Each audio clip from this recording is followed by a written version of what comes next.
औरंगाबाद एक पुरातन आणि ऐतिहासिक शहर, इतिहासाचं वरदान असलेलं शहर. शहरात सगळीकडेच इतिहासाच्या पाऊलखुणा दिसून येतात.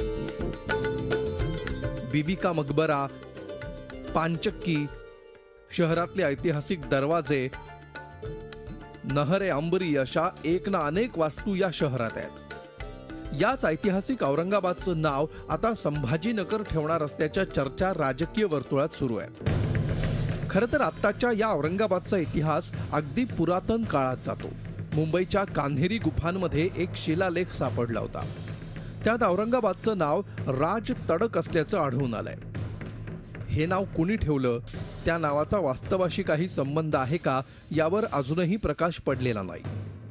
त्यानंतर या शहराचं दुसरं नावाजलेलं नाव म्हणजे खडकी. हा परिसर बेसाल्ट खडकावर वसवलेला आहे. शहरात अगदी प्राचीन असं महादेवाचं मंदिर आहे. त्याचं नाव आहे खडकेश्वर. याच नावावरून या शहराचं नाव खडकी पडलं असावं अशी इतिहासात नोंद आहे. त्या काळी या शहराचा राजा मलिक अंबर होता. खऱ्या अर्थानं नहरे अंबरी सारख्या पाणी पुरवठ्याच्या आधुनिक वास्तू उभारून त्यानं या गावाचं शहर केलं. मात्र त्यानंही या खडकी नावात कुठलाही बदल केला नाही. कालांतरानं 1633 मध्ये मलिक अंबरचा मुलगा फतेह खान या शहराचा राजा झाला आणि त्यानं आपल्या नावावरून या शहराचं नाव फतेह नगर असं केलं.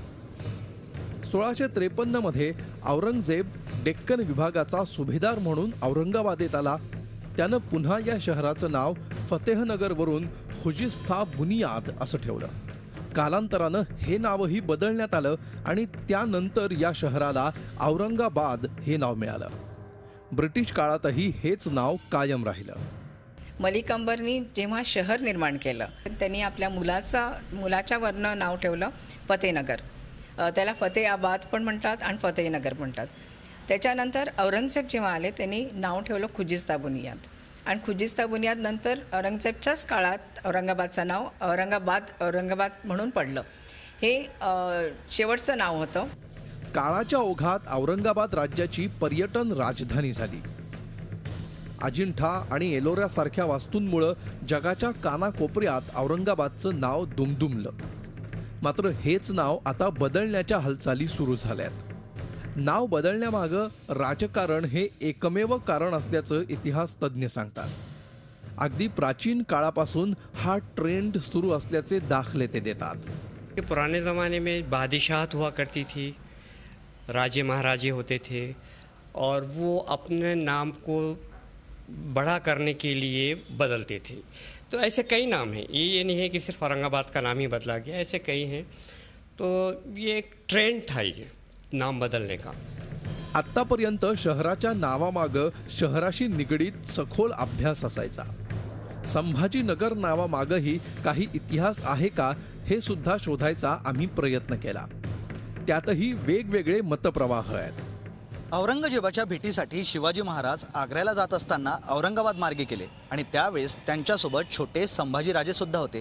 तेवढाच काय, तो संभाजी महाराज आणि औरंगाबादचा संबंध असल्याचं काही इतिहास तज्ज्ञ सांगतात.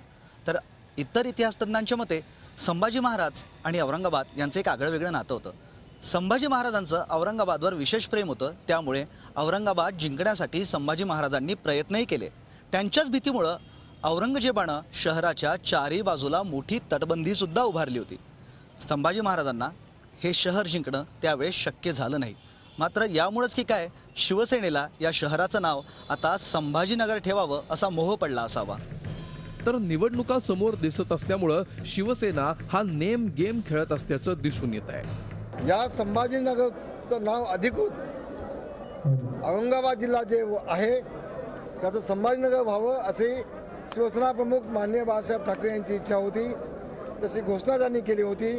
तसं शासकीय नाव अधिकृत व्हावं म्हणून मी मुख्यमंत्र्यांना पत्र दिलं आहे.